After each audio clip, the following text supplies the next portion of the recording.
ರಾಷ್ಟ್ರೀಯ ಸ್ವಯಂ ಸೇವಕ ಸಂಘದ ವತಿಯಿಂದ ಕೋಟೆಯಲ್ಲಿ ಶತಮಾನೋತ್ಸವ ಹಾಗೂ ಪಥಸಂಚಲನ. ಎಚ್ಡಿ ಕೋಟೆ ಪಟ್ಟಣದಲ್ಲಿ ರಾಷ್ಟ್ರೀಯ ಸ್ವಯಂ ಸೇವಕ ಸಂಘದ ಶತಮಾನೋತ್ಸವ ಹಾಗೂ ವಿಜಯದಶಮಿ ಉತ್ಸವ ಮತ್ತು ಪಥಸಂಚಲನ ಹಮ್ಮಿಕೊಳ್ಳಲಾಯಿತು.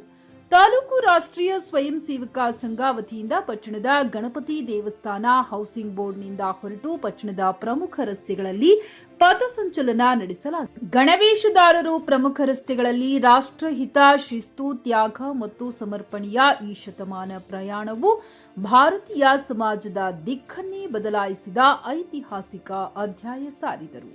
ಸಂಘದ ಮೈಸೂರು ವಿಭಾಗದ ಸೇವಕ ಕಾಶಿ ಮಹೇಶ್ ಮಾತನಾಡಿದರು.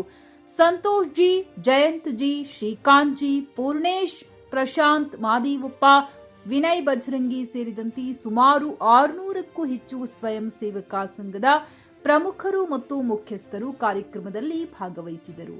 ವರದಿ ಎಡತೂರಿ ಮಹೇಶ್, ಟಿವಿ11 ಕನ್ನಡ, ಎಚ್ಡಿ ಕೋಟೆ. ಹೆಚ್ಚು ರಾಷ್ಟ್ರಗಳಲ್ಲಿ ಇವತ್ತು ಸಂಘದ ಚಟುವಟಿಕೆ. ನಮ್ಮ ದೇಶದಲ್ಲೇ ಸುಮಾರು 1 ಲಕ್ಷ ಹಳ್ಳಿಗಳಲ್ಲಿ ಇವತ್ತು ಸಂಘದ ಸೇವಾ ಕಾರ್ಯಗಳು ನಡೀತಾ ಇದೆ. ಅದು ಪ್ರತಿ ನಿತ್ಯ ಶಾಖೆ ಇರ್ಬೋದು, ವಾರದಲ್ಲಿ ನಡೆಯುವಂಥ ಮಿಲನ್ ಇರ್ಬೋದು, ತಿಂಗಳಿಗೊಮ್ಮೆ ಸೇರುವಂಥ ಮಂಡಳಿ ಇರ್ಬೋದು. ಈ ರೀತಿ ಒಟ್ಟು 3 ಥರದ ಸ್ವರೂಪದಲ್ಲಿ 1 ಲಕ್ಷಕ್ಕಿಂತ ಹೆಚ್ಚು ಹಳ್ಳಿಗಳಲ್ಲಿ ಇವತ್ತು ಕೆಲಸ ಮಾಡ್ತಾಯಿದೆ. ಯಾವುದೇ ಒಂದು ಸಂಘಟನೆ ಸಾಮಾನ್ಯವಾಗಿ 25 ವರ್ಷ 50 ವರ್ಷ ಆಗ್ತು ಅಂತಂದ್ರೆ ಒಂದು ಸಂಭ್ರಮದ. ಅದರ ಸಂಘ ಪ್ರಾರಂಭ ಮಾಡದಂಥ ವ್ಯಕ್ತಿ ಇವತ್ತು ನಮಗೆ ಇಲ್ಲ ನಮ್ಮ ಕಣ್ಣೆದುರಿಗೆ. ಆದರೆ ಅವರು ಹಾಕ್ಕೊಟ್ಟಂಥ ಆದರ್ಶ, ಅವ್ರ ಗುರಿ, ಧ್ಯೇಯ, ಮಾರ್ಗ ಇದೆಯಲ್ಲ, ಅದು ಇವತ್ತು ನಮ್ಗೆ ಅವರೇ ನಮ್ಮ ಕಣ್ಮುಂದೆ ಇದ್ದಾರೇನೋ ಅನ್ನೋಂಥ ರೀತಿಯಲ್ಲಿ ಕಾರ್ಯಕರ್ತರಿಗೆ ಭಾಸ ಆಗುತ್ತೆ.